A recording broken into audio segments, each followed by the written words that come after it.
زادنا واغفر لنا ما مضى يا واسع الكرم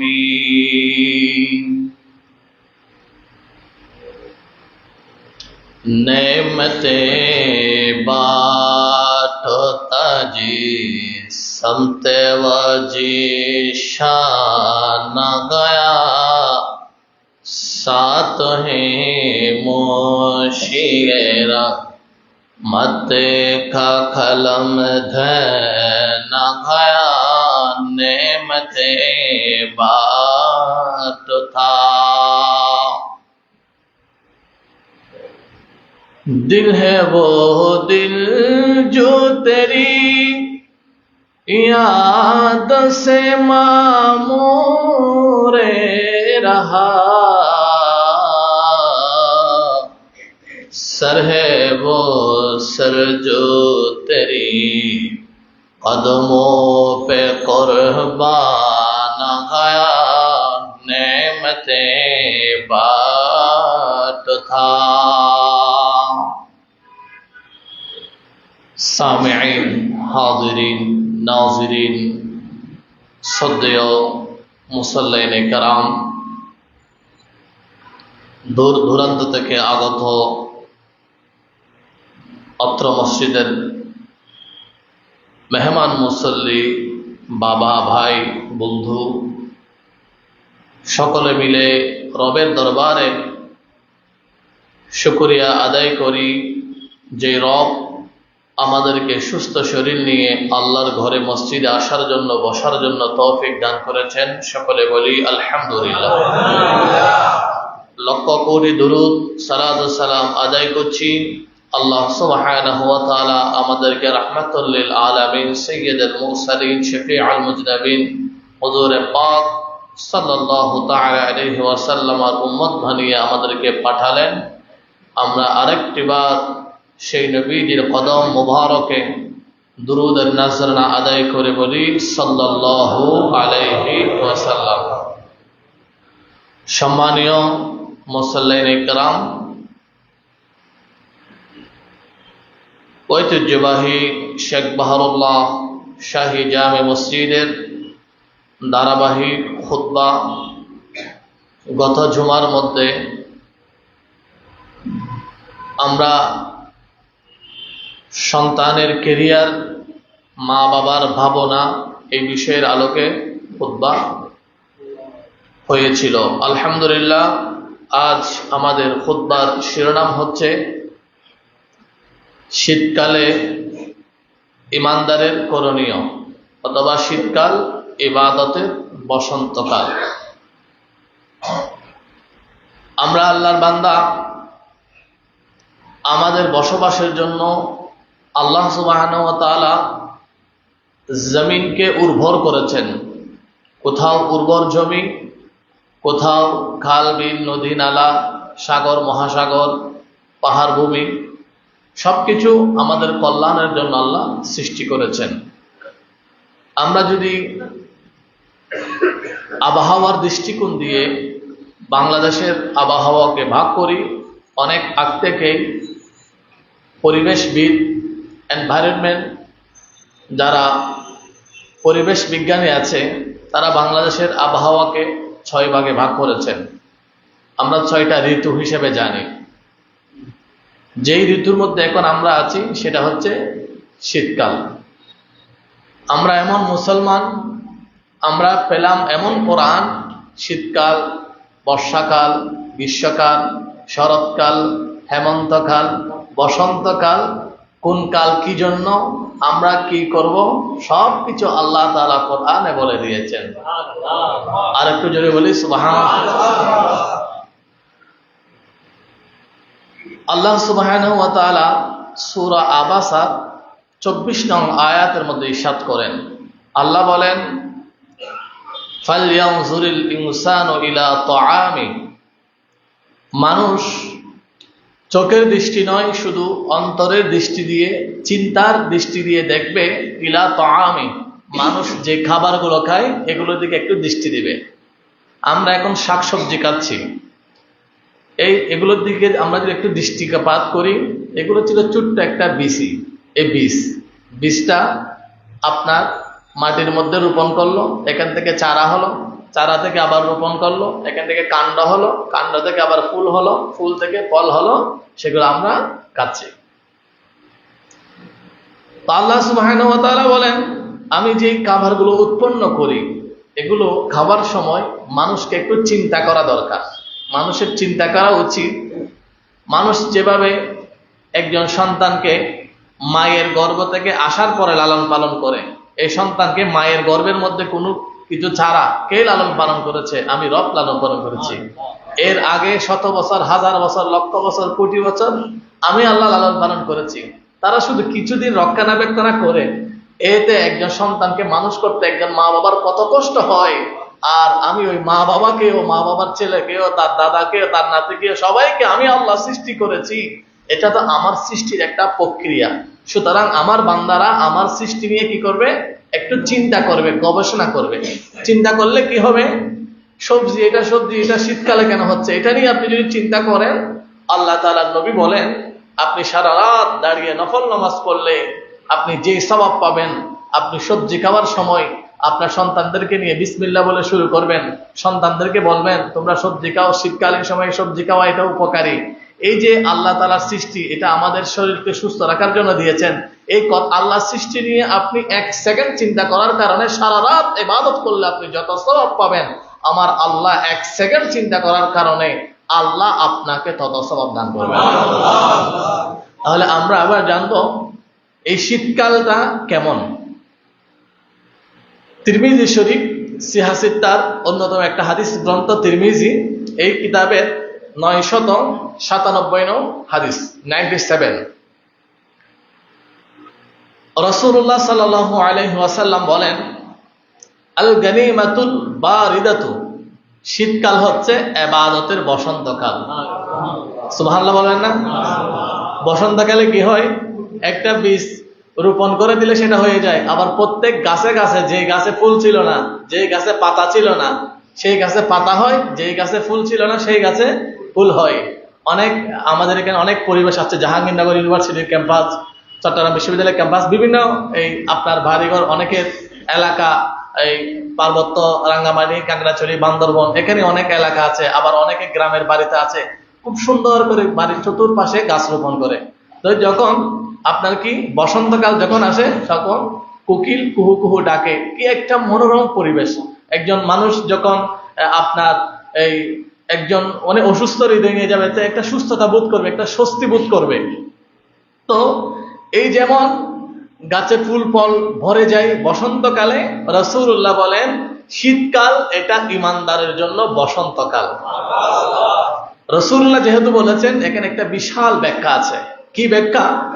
আপনি মার্চের 2 তারিখ থেকে কিংবা 3 তারিখ থেকে রমজান মাস শুরু হবে ইনশাআল্লাহ। আল্লাহ তাআলা আমাদেরকে রমজান কবুল করুন। তাহলে এই রমজানে রোজা রাখতে হয় কয় ঘন্টা? 13, 14, 15। এমন এমন দেশ আছে 20 ঘন্টা, 21 ঘন্টা রোজা রাখতে হয়। গত বছর আমি দেখলাম সবচাইতে কম সময়ে রোজা রেখেছে 11 ঘন্টা, আর সবচাইতে বেশি রোজা রেখেছে 21 ঘন্টা 25 মিনিট। তো কেউ রোজা রাখে 11 ঘন্টা, কেউ রাখে 25 ঘন্টা। এটা সুবহ সাদিক থেকে সুবহ আসতা পর্যন্ত এক এক দেশে এক এক সময় সূর্য উদিত হয়। তো কেউ 21 ঘন্টা রোজা রেখেছে। কিন্তু আপনি যখন এই শীতকালে এখন রোজা রাখবেন, সেই রোজাটা কয় ঘন্টা? 10-11 ঘন্টা। তাহলে 5 ঘন্টা কম। তাহলে আপনি 5 ঘন্টা কম ইবাদত করছেন, কিন্তু 5 ঘন্টা বেশি সওয়াব পাচ্ছেন। তাহলে আল্লাহর নবী বলেন আস-সাওমু ফিশ-শিতাই, শীতকাল ঈমানদারের জন্য বসন্তকাল। কারণ আস-সাওমু ফিশ-শিতাই, ঈমানদাররা শীতকালে বেশি বেশি রোজা রাখে। কারণ দিনটা ছোট, রাতটা বড়, রোজা রাখাটা সহজ। অথবা গ্রীষ্মকালে যখন আমরা রোজা রাখি, বারবার তো আমরা তৃষ্ণার্ত হই, আর শীতকালে রোজা রাখলে কি হয় না? তৃষ্ণার্ত হয় না। তো এখন আমরা রোজাটা রাখলে কি হবে? সোমবার, বৃহস্পতিবার বান্দার আমলনামা আল্লাহর দরবারে উপস্থাপন করা হয়। তো আমরা চাইলে অন্ততপক্ষে সপ্তাহে 2 দিন এই সোমবার এবং বৃহস্পতিবার দুটা রোজা রাখতে পারি। আরেকটা, শীতকাল ইবাদতের বসন্তকাল কেন? পয়েন্ট 2, কিয়ামুল লাইল। কিয়াম মানে দাঁড়ানো, জেগে থাকা, লাইল মানে রাতে। একজন সুস্থ মানুষের ঘুম প্রয়োজন হয় 7 ঘন্টা। প্রাপ্তবয়স্ক মানুষ যদি 7 ঘন্টা ঘুমায় এনাফ, তার জন্য আর 1 মিনিটের ঘুম বেশি প্রয়োজন নাই। অসুস্থ হলে তার জন্য আরেকটু বেশি, বয়োজ্যেষ্ঠ হলে তার জন্য আরেকটু বেশি। সুস্থ সবল প্রাপ্তবয়স্ক মানুষের জন্য মেডিকেল সায়েন্টিস্টের মতে ঘুম প্রয়োজন 7 ঘন্টা। তাহলে এখন রাতটা কয় ঘন্টা? রাত আপনার 5টার সময় মাগরিব হয়ে যায়, তাহলে 6টা থেকে শুরু হয়। 6, 7, 8, 9, 10, 11, 12, 13, 1, 2, 3, 4, 5, 6টা 20 পর্যন্ত ফজর রক্ত থাকে। তাহলে কয় ঘন্টা? 13 ঘন্টা। এই যে 13 ঘন্টা আপনার ঘুমের প্রয়োজন হয় না। আপনার ঘুম প্রয়োজন কয় ঘন্টা? 7 ঘন্টা। তাহলে আপনি কি করবেন? আপনি ওই 4টার দিকে কিংবা 5টার দিকে উঠে আপনি 2 রাকাত হলেও, 4 রাকাত হলেও, 6 রাকাত, 8 রাকাত হলেও, 12 রাকাত হলেও আপনি তাহাজ্জুদের নামাজ পড়বেন। যদিও বা এটা গ্রীষ্মকালে একটু কঠিন, কিন্তু শীতকালে এটা সহজ, কারণ রাতটা অনেক লম্বা। আল্লাহর নবী বলেন, ইয়া আইয়ুহান নাস, হে মানব মণ্ডলী, আফশুস সালাম, তোমরা সালাম দাও। ওয়া আতইমুত তাআম, মানুষকে খাবার খাওয়াও। ওয়াসিলুল আরহাম, আত্মীয়তা সম্পর্ক রক্ষা করো। ওয়াসাল্লু বিল্লাইলি ওয়ান নাসু নিআম, মানুষ যখন ঘুমায় তোমরা তখন তাহাজ্জুদের মুসাল্লা গিয়ে তাহাজ্জুদের নামাজ পড়ো। এই 4টা কাজ যদি করো, তাদখুলুল জান্নাতা বিসালাম, আল্লাহ তোমাকে নিরাপদে জান্নাতে পৌঁছে দেবেন। আর একটু জোরে বলুন। এবার 5 নম্বর পয়েন্ট, শীতকালে বেশি বেশি কেন আল্লাহকে স্মরণ করতে হবে? সূরা নাহলের 5 নং আয়াত আল্লাহ বলেন, ওয়াল আনআমা খালাকাহা লাকুম ফিহা দিফউ ওয়া মানাফিউ ওয়া মিনহা তাকুলুন, আমি আল্লাহ কিছু প্রাণী সৃষ্টি করেছি। সেই প্রাণীগুলো তোমাদের লোম থাকে, তোমাদের কেশ থাকে কম, আর প্রাণীগুলোর লোম অনেক বেশি থাকে। সেই লোমগুলো কি হয়? প্রাণীগুলো যখন জবে করা হয়, ওই প্রাণীগুলো থেকে চামড়া সংগ্রহ করা হয়, এই চামড়া থেকে লোম সংগ্রহ করা হয়। এই লোম দিয়ে আরামদায়ক আমাদের জন্য কম্বল তৈরি করা হয়। আল্লাহ বলেন, এত শীত, সবাই এই শীতের অবস্থায় সবাই একবারে হয়ে যাচ্ছে, আর তুমি কত সুন্দর একটা সুন্দর কম্বলের নিচে ঘুমাচ্ছ, যেখানে ঢোকা মাত্রই চলে আসে, তোমার একটা অনেক আরামদায়ক ভাবনা চলে আসে। এই যে এটা কোথায় থেকে আসলো? বলে, ওয়াল আনআমা খালাকাহা, আমি কিছু প্রাণী সৃষ্টি করেছি। লাকুম ফিহা দিফউন, যদিও আমি প্রাণীটা সেই মরুভূমির ভূমিতে আমি ভেড়াটা সৃষ্টি করেছি, যে ভেড়ার 1 হাত লম্বা পর্যন্ত কি হয়? লোম হয়। সেই লোমগুলো দিয়ে তোমার জন্য আরামদায়ক কম্বল নির্মাণ তৈরি করার জন্য আমি আল্লাহ ব্যবস্থা করে রেখেছি। অমানাফিউ, তুমি এখান থেকে উপকার পাচ্ছ, বেনিফিট পাচ্ছ, লাভ পাচ্ছ। ও মিনহা তাকুলুন, একটিবার আমি আল্লাহর দরবারে শুকরিয়া আদায় করো না। 6 নম্বর, শীতকাল কেন ইমানদারের বসন্তকাল? শীতকালে কিছু কিছু বান্দা আছে সপ্তাহে একবার গোসল করে। এই গোসল যেহেতু সপ্তাহে একবার করে, তাহলে উযু তো করার প্রশ্নই আসে না। বলে সপ্তাহে আমি গোসল একবার করি, কিন্তু আল্লাহর নবী বলেন, হ্যাঁ, তোমরা কি তোমাদের ঘরের সামনে যদি একটা পুকুর থাকে, সেই পুকুরের মধ্যে গিয়ে যদি একদিনে 5 বার গোসল করে, তার কোনো গুনাহ ময়লা শরীরের মধ্যে ময়লা থাকবে? বলে হ্যাঁ, না, আর 5 বার গোসল করলে তো তার ময়লা থাকার প্রশ্নই আসে না। বলে একদিনে যদি 5 বার উযু করে, 5 ওয়াক্ত নামাজের জন্য 5 বার উযু করে, ওই বান্দার শরীরে কোনো গুনাহই লাগে না। তাহলে শীত হোক, তো আপনি গ্রীষ্মকালে উযু করতে কষ্ট একটু কম, এখন রাত 5টায় উঠে উযু করতে একটু, এখন তো একেবারে সহজ। আমাদের যে ইলেকট্রিসিটি যেগুলা আপনার প্লাস আসলো বিশনের অনেক কোম্পানির, তো এগুলো এক দিলেই, আগে তো গরম পানি করতে অনেক কষ্ট হতো, অথবা গ্যাসের মধ্যে দিতে হতো, এখন তো এগুলো হচ্ছে না। এখন শুধু সুইচটা দিলেই একেবারে অনেক সহজ। আবার অনেকে গিজার আছে, বাথরুমের উপর টাঙ্কি আছে, ডিজারের টাঙ্কি, একটা দিলে ঠান্ডা আর একটা দিলে গরম, কত সহজ। এত সহজ কিন্তু তখন ছিল না। আল্লাহর বান্দারা পুকুরে ডুব মারে, গোসল করে, তারপর তাহাজ্জুদের মুসাল্লায় গিয়েছে, সেটা আমরা বলবো। তাহলে আমরা এই উজুর মাধ্যমে এক্সট্রা সওয়াব পাচ্ছি কখন? শীতকালে। এই জন্য আমরা কি করব? উজুটা করব। কেউ যদি হায়াতে, রিজিকে, চাকরিতে, ব্যবসাতে, পরিবারে বরকত চাই, সেজন্য উজু করে। কারো রাগ আসলে কখন কি বলতে পারে না। এই যে ব্যক্তি তার রাগ বেশি, তার কন্ট্রোল করতে পারে না। কিন্তু রাগান্বিত ব্যক্তি রাগান্বিত হবার কারণে অনেক লসের মধ্যে পড়ে যায়। রাগ অবস্থায় স্ত্রীকে একটা মেরে দিছে, এরপর বিশাল সালিশ বসছে, 14 গোষ্ঠী মান সম্মান সবগুলো একটা পুরো চলে গেছে। এই জন্য রাগ আসলে যে স্ত্রীকে মেরে দিতে হবে, রাগ আসলে যে কিছু কাউকে বড় কথা বলে ফেলতে হবে, এটা ইমানদারের চরিত্র নয়। আল্লাহর নবী বলেন, যার হাতে তরবারি, যার হাতে অস্ত্র, যুদ্ধের ময়দানে গিয়ে বীর বেশে যুদ্ধ করে, সেই বড় বীর নয়।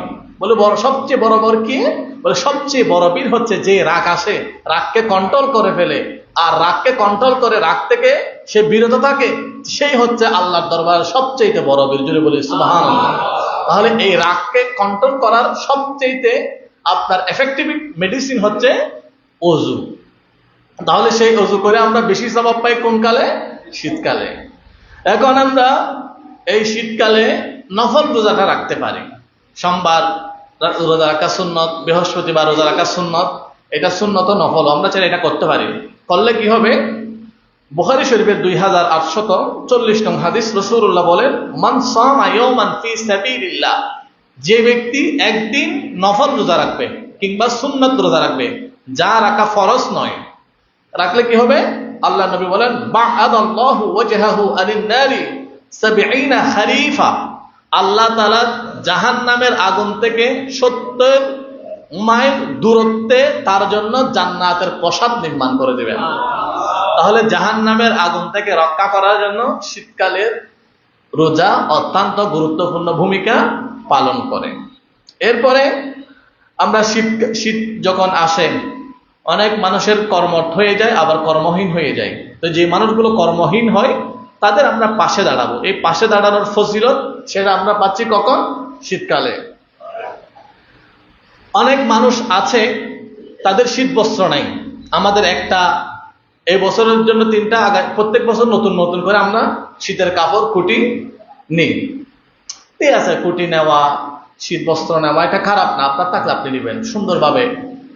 আল্লাহ সুন্দর, আল্লাহ বান্দাকে সুন্দর, যারা এই পবিত্রতা পরিচ্ছন্ন থাকে, আল্লাহ তাদেরকে ভালোবাসেন, তো আপনি নিবেন। তবে হ্যাঁ, আপনার অন্তরপক্ষে নতুন না দিলেও আপনার যে পুরাতন কাপড়গুলো আছে এগুলো রাখে দিয়ে না। অনেকে একটার জায়গায় 10টা রেখে দেয়, রাখে দিবেন না। এগুলো ওই পথচারী যেগুলো আছে, রিক্সাওয়ালা আছে, ঠেলাগাড়ি বাচ্চা আছে, দিন মজুর আছে, ওদেরকে দিয়ে দিবেন। দিয়ে দিলে কি হবে?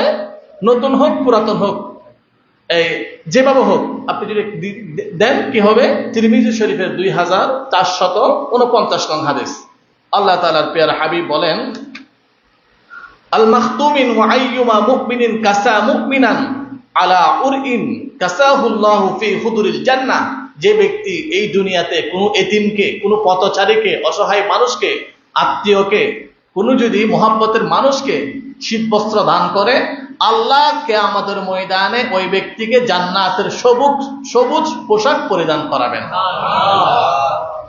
তাহলে আমরা শীতকালের গুরুত্ব জানলাম। এবার আমরা জানবো শীতকালে কে কি করত। আমরা প্রায় 9টা হাদিস শরীফের আলোকে শীতকাল কি, ইমানদারের বসন্তকাল, এটা জানলাম। আমাদের সেকেন্ড পয়েন্ট হচ্ছে শীতকালে কে কি করত। কে কি করত মানে কোনো নায়ক নায়িকা না, আল্লাহর ওলিরা কি করত, সাহাবায়ে কেরাম কি করত। কিন্তু এখন দুঃখের বিষয় হচ্ছে আমাদের অনেক বক্তা আছে, কথা বলার সময় বলে, তুমি নায়িকার দিকে তাকাও, নায়িকার দিকে তুমি আল্লাহর নাম নিয়ে তাকাইলে আল্লাহ তোমাকে সওয়াব দিবে। আরো জোরে বলবেন না? আরো জোরে বলুন না। কেউ যদি বলে আপনি তো জুতা মারতে পারবেন না, তাকে অন্তর থেকে একটা জুতা মারে দিবেন, সে যে দলের হবে হোক। আমি ওই কথাটা বলতে একদিন মাহফিলে বলেছিলাম, বললেন না এখন তো জামাত ইসলাম, এখন তো ওদের একটু ক্ষমতার ইয়ে আছে, আপনি ওদের বক্তার বিরুদ্ধে বলেছেন, এখন আপনাকে যদি অ্যাটাক করেন, তো এখন কে ক্ষমতায় আসছে নাই, আমি তার বক্তার বিরুদ্ধে যদি বলার কারণে যদি আমাদের উপর কোনো এফেক্ট আসে, জান দিয়েছে আল্লাহ একটা, হায়াতও একটা, কোন ইসলামের কোন কথা বলেছে এটা নয়, আমরা মদিনার ইসলামে কি বলেছে সেটা দেখবো। মদিনার ইসলামে বলেছে, সূরা নূরের 18 নং আয়াতে বলতে বলেছে, কোন নারীর দিকে কোন পুরুষ তাকাবে না। মদিনার ইসলাম বলে, কোরআন বলে, সূরা নূর দেখুন আপনি, পুরো পর্দার আয়াত, কোন নারীর দিকে না তাকানোর জন্য বলেছে, আর ভক্তা বলে তোমরা নারীর দিকে তাকাও। তাহলে শীতকাল আসলে কেউ কেউ কি বলে সুর, আরেকজন বলে শীতকাল আসলে ঘরের মধ্যে সুরসুরিতে, যারা বিবাহিত না এই যুবক, বউ ছাড়া শীতকাল এটা একটা ওই জাহান্নামের মতো। সুতরাং শীতকাল আসার সাথে সাথে তোমরা কি করে ফেলো, বিয়ে করো। বিয়ে যদি করতে পারো অন্তত পক্ষে তোমরা কি করো, রিলেশন করো। নাউজুবিল্লাহ বলবেন না? দুঃখের বিষয় এই কথাগুলো কোথায় থেকে বলা হচ্ছে? এই মঞ্চ থেকে বলা হচ্ছে। এটা হচ্ছে নবুয়তের মঞ্চ। এখানে দায়িত্ব পালন করেছিলেন নবী রাহমাতুল লিল আলামিন। আমি আপনাদের সামনে কথা বলার আগে 100 বার ভাবি আমি কি বলবো। এটার দায়িত্ববোধটা অনেক বড়। তো আপনারা কে খুশি হবেন, কে নাখুশ হবেন। আপনারা আমাকে খুশি হয়ে খুশি হতে পারেন, আবার নাও হতে পারেন, কিন্তু আমি যে রাসূলুল্লাহকে নাখুশ করি, এটা রাসূলুল্লাহর কালাম। আপনারা কেউ আমার কবরে যাবেন না, আমার কবরে যাবেন আমার নবী রাহমাতুল লিল আলামিন। এই জন্য কাজ করার সময় নবীকে হাজির নাজির জেনে, নবীর আগমন যে আপনার কবরে হবে, এই যে এগুলো আপনি মাথার মধ্যে আইডিওলজির মধ্যে নিয়ে করবেন, তাহলে আপনার আমার জীবনটাকে সহজ করে দিবেন। তিনি কে? আল্লাহ। তাহলে শীতকাল আমরা কোনো নায়িকার দিকে তাকাবো না। শীতকাল আসলে আমরা যুবকদেরকে, এই যুবক তোমরা রিলেশন করো, এই করো, পার্টি করো, এগুলো বলবো না। শীতকাল আসলে ইমানদার কি করতো সেটা আমরা দেখবো। হ্যাঁ, মুসনাদ আহমদ 11,665 নং হাদিস, রাসূলুল্লাহ সাল্লাল্লাহু আলাইহি ওয়াসাল্লাম বলেন, আশ-শিতাউ রবিউল মুমিন, শীতকাল ইমানদারের বসন্তকাল। আর একটু জোরে বলুন। হ্যাঁ, এই কথা যখন রাসূলুল্লাহ বলেন, আর সাহাবীরা তো বসে থাকতে পারে না।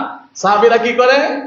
হযরত ওমর রাদিয়াল্লাহু তাআলা আনহু বের হয়ে গেলেন, সাহাবীদেরকে ঘোষণা করে দিলেন, এ সাহাবীরা, রাসূলুল্লাহ বলেছেন আশ-শিতাউ গানিমাতুল মুমিন, রাসূলুল্লাহ বলেছেন আশ-শিতাউ রবিউল মুমিন। আমি ফারুক আযম ঘোষণা দিচ্ছি, আশ-শিতাউ গনিমাতুল আবিদিন, শীতকাল হচ্ছে গনিমতের জন্য, শীতকাল হচ্ছে ইমানদারের জন্য গনিমত। গনিমত মানে কষ্ট কম, অর্জন বেশি। গনিমতের একটা অর্থ সেটা বলে, কষ্ট কম, অর্জন বেশি। কিভাবে? আর একজন সাহাবী হযরত আব্দুল্লাহ ইবনে মাসউদ, আচ্ছা দেখুন এই সাহাবীরা শীতকালে কি করত। আমি যদি এগুলো আমি দেখলাম, আমি এরকম করতে করতে প্রায় 1000-এর উপর সাহাবী পেলাম, তারা শীতকালে কি করত, এক একজন এক এক কাজ করত। আমি তো এখানে বলতে পারবো না 1000 জনের সাহাবীর কথা আমি বলতে পারবো। এগুলো পিছনে রেখে আমি বলে দিচ্ছি তুমি শীতকালে আসলে এটা করো। তো আমি রাসূলুল্লাহর এই যে 1000 সাহাবীর কথা এগুলো না বলে, আমি কি আপনাদেরকে খুশি করার জন্য, আপনাদের থেকে ফিস পাওয়ার জন্য, আপনাদের থেকে কিছু হাদিয়া পাওয়ার জন্য আমি কি এরকম বানোয়াট উদ্ভট কথা বলতে পারবো? এটা তো, আমরা মুসলমান সবকিছু আছে, আমাদের একটা আইকিউ আছে না, একটা মেধা আছে না, একটা মাথা আছে না, আক্কেল আছে না। যার আক্কেল, সবচেয়ে বড় বিবেক হচ্ছে মানুষের আক্কেল। আক্কেল দিয়ে তো একবার চিন্তা করা যায়। তো আব্দুল্লাহ ইবনে মাসউদ কি করতেন? উনি কয়েকজন সাহাবীদেরকে নিয়ে রাস্তায় বের হয়ে যেতেন। রাস্তায় বের হয়ে কি করতেন? মারহাবান বিশিতাই, মারহাবান বিশিতাই, হে শীতকাল তোমাকে স্বাগতম, হে শীতকাল তোমাকে স্বাগতম। আমরা নবী রাহমাতুল লিল আলামিন পেয়ে জুলুস করি, ঈদে মিলাদুন নবী সাল্লাল্লাহু আলাইহি ওয়াসাল্লামের জুলুস। আর সাহাবী মাস পেয়ে, একটা মাস শীতকাল পেয়েও কি করত? জুলুস করত। জুলুসটা কি রকম করত? আব্দুল্লাহ ইবনে মাসউদ উনি সাহাবীদেরকে নিয়ে বের হতেন, বের হয়ে বলতেন, মারহাবান বিশিতাই, এ শীতকাল, ওয়েলকাম টু, তোমাকে স্বাগতম। তখন বলে কি জন্য স্বাগতম? বলে তানাজ্জালু ফীহিল বারাকা, আল্লাহ শীতকালের মধ্যে স্পেশাল বরকত নাজিল করেন। বলে কিভাবে বরকতটা? বলে ওয়ায়াতুলু ফীহিল লাইল, রাতটাকে অনেক দীর্ঘ করে দেন, যার কারণে লিল কিয়ামি, বান্দা খুব অনায়াসে, খুব সহজে তাহাজ্জুদের নামাজ আদায় করতে পারে। আর ওয়ায়াকসুরু ফীহিন নাহারু লিসিয়ামি, দিনটা ছোট করে দেন, আর বান্দা চাইলে খুব কষ্ট ছাড়া, কষ্টহীন রোজা রাখতে পারেন। দেখুন হযরত আবু হুরায়রা কি বলেন? বলে রাসূলুল্লাহ বর্ণনা করেন, আলা আদুল্লুকুম আলাল গানিমাতিল বারিদা, আমি তোমাদেরকে শীতকাল সম্পর্কে কি একটা সুন্দর সংবাদ দিব, যেটা দিয়ে তোমরা পরিত্রাণ পাবে জাহান্নামের আগুন থেকে। বলে হ্যাঁ ইয়া রাসূলুল্লাহ, আপনি দেন না। রাসূলুল্লাহ বলেন, আশ-শিতাউ আস-সিয়ামু ফিশ-শিতাই, তোমরা শীতকালে বেশি বেশি রোজা রাখো, এটা সহজ। আর একটা রোজা রাখলে তোমাকে ওই একটা রোজার কারণে বা'আদাল্লাহু, আল্লাহ তাআলা জাহান্নাম আর জান্নাতের মধ্যে একটা প্রাচীর করে দিবেন। যদি তোমার গুনাহ হয়, গুনাহ বেশি হলে কোথায় যাবে? জাহান্নামে যাবে।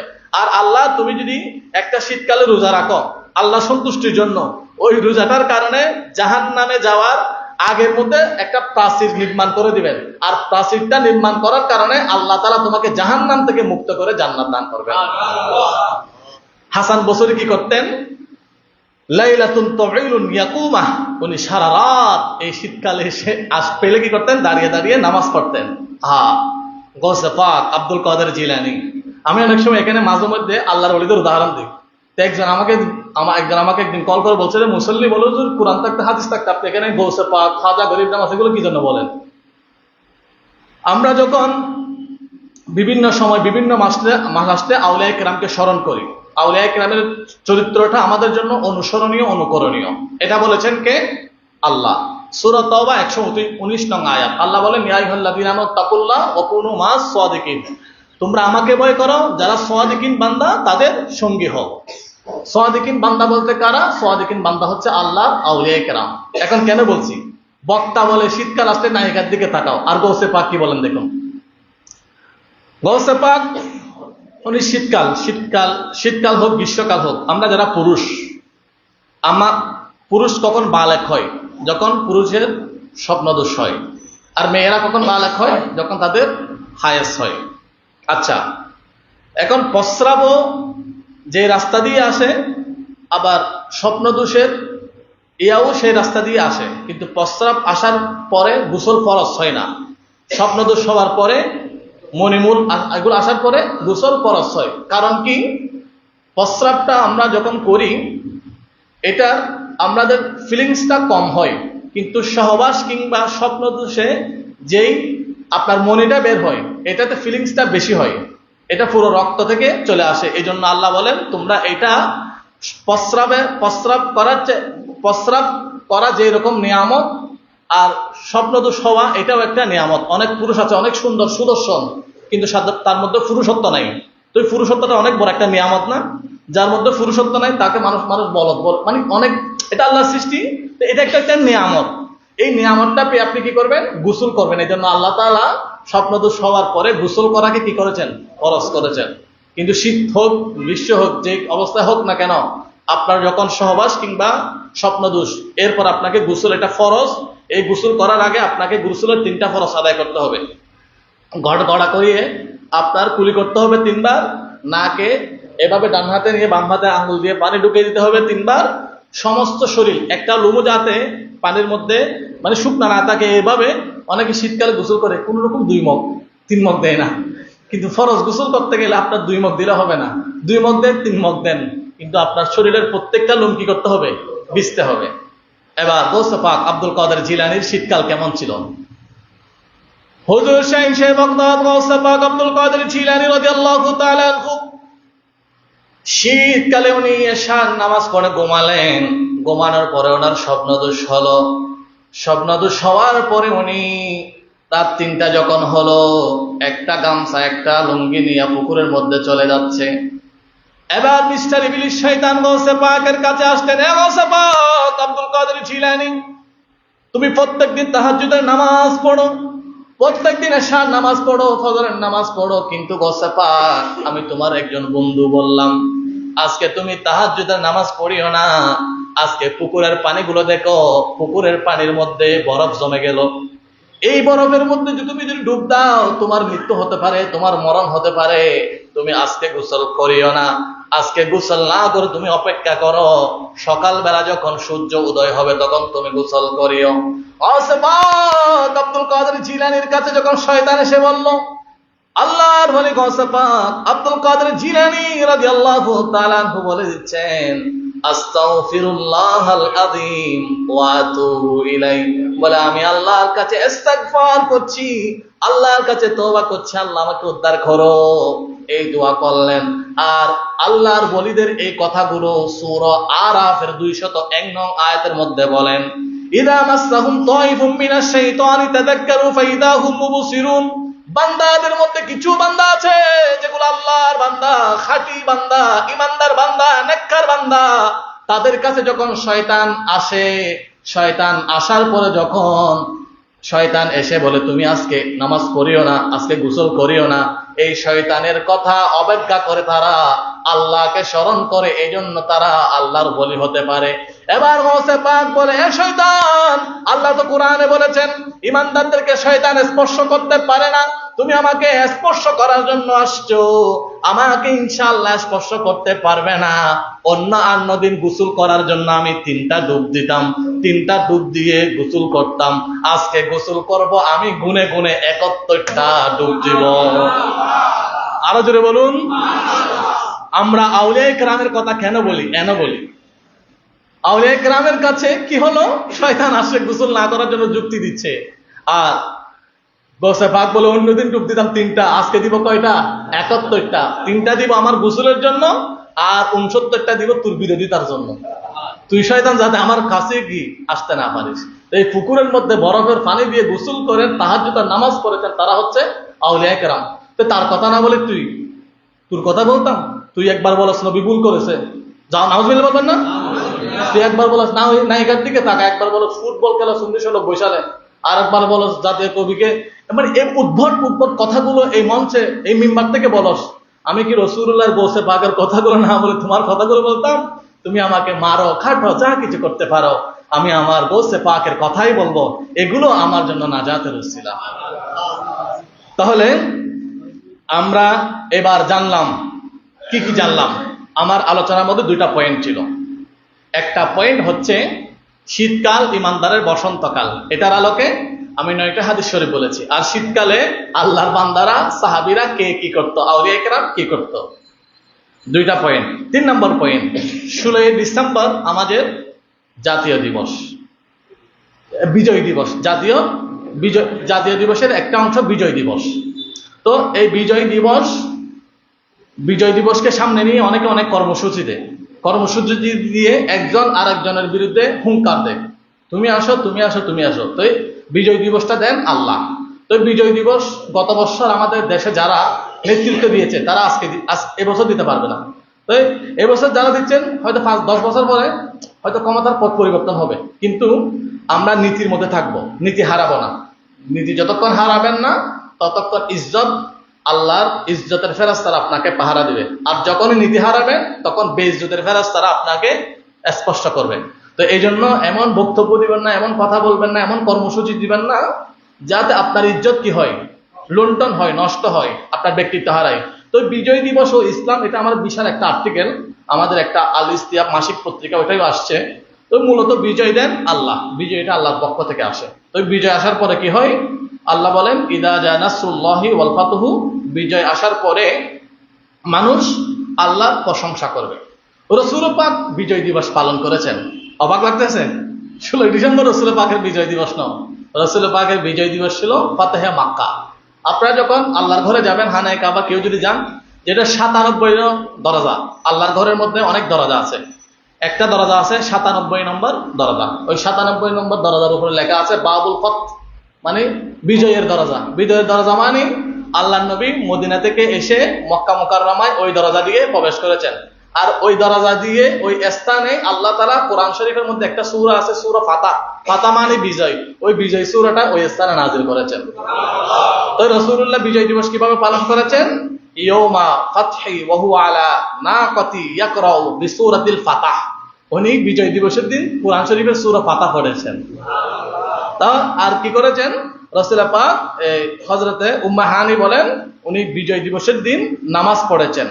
যাহাবাত ইলা নবী সাল্লাল্লাহু আলাইহি ওয়াসাল্লাম ইয়াউমাল ফাতহি ফাওয়াজাতুহু ইয়াবতাসিকি ওয়াফাতিমাতিন তাসতুরহু বিসাওবিন। রাসূল পাক বিজয় দিবসের দিন কি পড়েছেন? নামাজ পড়েছেন। সব বিজয় দিবস কি বক্তব্য দিব, কিভাবে পালন করব, সব কিছু কোরআনুল কারীমের মধ্যে আল্লাহ তাআলা বলে দিয়েছেন। তাহলে বিজয় দিবস উপলক্ষে আমরা যেন কোনো ব্যান্ড প্যাকেজ এগুলো পার্টি না করি, এগুলো করা সম্পূর্ণরূপে হারাম। 3 নম্বর পয়েন্ট। 4 নম্বর পয়েন্ট, লাস্ট পয়েন্ট, শীতকাল এটা আমাদের জন্য, এটা ছিল বিষয়ের বাইরে। বিজয় দিবসটা যেহেতু প্রাসঙ্গিকের জন্য বললাম, যেটা দিয়ে আমি বক্তব্য শেষ করব, যেটা দিয়ে শুরু করেছি ওইটা দিয়ে শেষ করব। আমি শুরু করেছি, আল্লাহ তাআলা কোরআন বলে ফালইয়ানজুরিল ইনসানু ইলা তাআমি, বান্দা যেগুলো খায় সেগুলো দেখবে। দেখুন আমরা এখন শীতকালে কি খাই? ফুলকপি খাই, বাঁধাকপি খাই, মূলা, আলু, শিম, টমেটো। আচ্ছা, এগুলো এই শীতকালে না হয়ে গ্রীষ্মকালে কেন হলো? ব্যাককেল যারা তারা তো খায় আর সারে, কিন্তু আক্কেলওয়ালা যারা তারা খাইও চিন্তাও করে। এই জন্য আল্লাহ বলেন আফালা ইয়াতাদাব্বারুনাল কুরআন আম আলা কুলুবিন আকফালুহা, তোদেরকে কোরআন দিলাম, টমেটো নিয়ে, সিম নিয়ে, ফুলকপি নিয়ে ওরা একটু গবেষণা কর। তোদের অন্তরকে কেউ আল্লাহ তালা মেরে দিয়েছে কিভাবে? আমি এগুলো দেখলাম গতকাল। আসরারুত তাআম, খাদ্যর রহস্য। আল্লাহ এই কালে এই খাদ্য কেন দিচ্ছেন? আর একটা কিতাব আছে ফাওয়াইদুত তাআম, আর একটা কিতাব আছে এটা হচ্ছে উপকারী খাদ্য। আসরারুত তাআম, খাদ্যর রহস্য, কোন খাদ্যের মধ্যে কি আছে। আমি ওই কিতাবগুলো সব অনেক বিশাল কিতাব, আমি সংক্ষেপে বলে দিচ্ছি। এই শীতকালে ফুলকপি, বাঁধাকপি, গাজর, টমেটো গুলো কেন দিল? আর গ্রীষ্মকালে তরমুজ, এই আপনার অন্যান্য ফল, আম, কাঁঠাল, এগুলো কেন দিল? আপনার আগে কোরআনের আয়াত বলি। আল্লাহ বলেন ফালয়ানজুরুল ইনসানু ইলা তাআমি, তোমরা যা খাচ্ছ এগুলো একটু চিন্তা করো। আমাদের 1971 সনে বাংলাদেশের জনসংখ্যা ছিল 7 কোটি। তখন 7 কোটির মধ্যে অনাহারে থাকতো 2 কোটি। মানুষের মধ্যে দারিদ্রতার হার ছিল 29%। আর বর্তমানে মানুষের মধ্যে দারিদ্রতার হারও কমেছে, মানুষের খাবারও যোগান বেড়েছে। কিভাবে যোগান বেড়েছে? এখন আমরা আগে চাল রপ্তানি করতাম না, এখন চাল রপ্তানি হচ্ছে। সহজ কথায়, সহজ ভাষায় বলি, 1971 সালে একখানি জমিনের মধ্যে দাম হতো 20 আরি, 2024 সালের মধ্যে একখানি জমিনের মধ্যে দাম হচ্ছে 200 আরি। সুবহানাল্লাহ বলবেন না? আপনি সায়েন্সটাকে, এগ্রিকালচারকে ডেভেলপ করে 2024 সালে একখানি জমিনের মধ্যে, যেই জমিনে 20 বছর আগে মানে 30 আরি 40 আরি কি হতো ধান হতো, এই এখন 2024 সনে এসে প্রযুক্তি দিয়ে একখানি জমিনের মধ্যে 200-150 আরি ধান ফলানো সম্ভব। যেটা 1 মাস ফল দিত সেটা 12 মাস ফল দিচ্ছে। আল্লাহ বলেন তোমরা খাবার নিয়ে, মাটি নিয়ে গবেষণা করো, আর আমি আল্লাহ এটাকে কি দিব? বরকত দিব। তো গ্রীষ্মকালে তরমুজ কেন দিলেন? গ্রীষ্মকালে মানুষের যে একটা ঘাম ঝরে, মানুষের মধ্যে একটা পানি সংকট, একটা পানি থাকে, ওই পানিটা পূরণ হয় আমের রস দিয়ে, ফলের রস দিয়ে, কাঁঠালের রস দিয়ে, তরমুজের রস দিয়ে। আর শীতকালে মানুষের এই আপনার লাংস একটু দুর্বল হয়, যারা বয়োজ্যেষ্ঠ থাকে তাদের নিয়মিত নেবুলাইজ করতে হয়, অনেকের অক্সিজেন দিতে হয়। যারা বয়স্ক আছে, আমার বাবারও প্রত্যেকদিন নেবুলাইজ করতে হয়। শীতকাল আসলে তাদের শ্বাসের টানটা বেড়ে যায়। যারা বয়োজ্যেষ্ঠ মানুষ, আমাদেরও শীতকাল আসলে সর্দি বেশি হয়, গ্রীষ্মকালে সর্দি হয় না। এই যে সর্দিটা,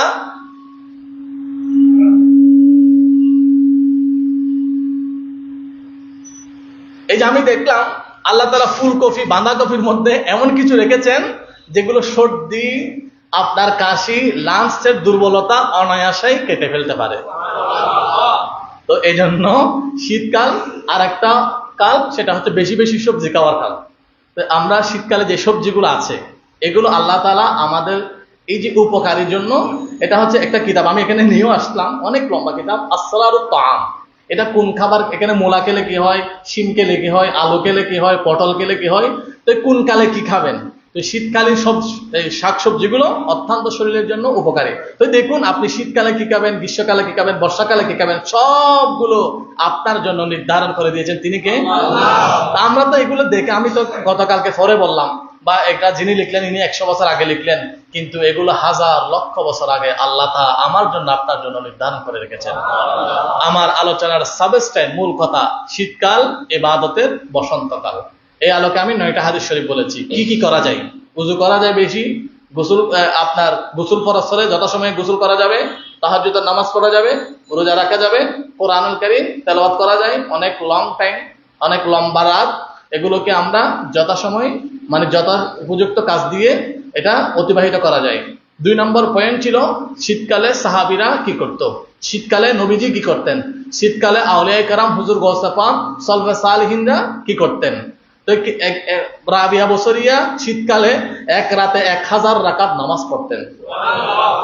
কিয়ামতের ময়দান যখন হবে, রাবিয়া বসরি আসবে, আপনিও আসবেন, আপনি এই আবুল বিরিয়ার বিরি খেয়েছেন, আর রাবিয়া বসরি এক রাতে 1000 রাকাত নামাজ পড়ছে। এখন এগিয়ে কে যাবে? রাবিয়া বসরি।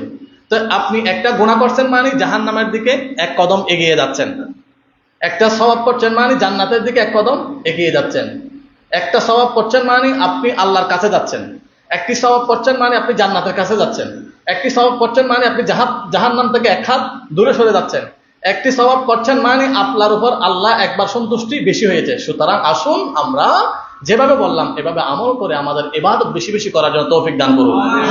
আসসালামু আলাইকুম ওয়া রাহমাতুল্লাহ। যারা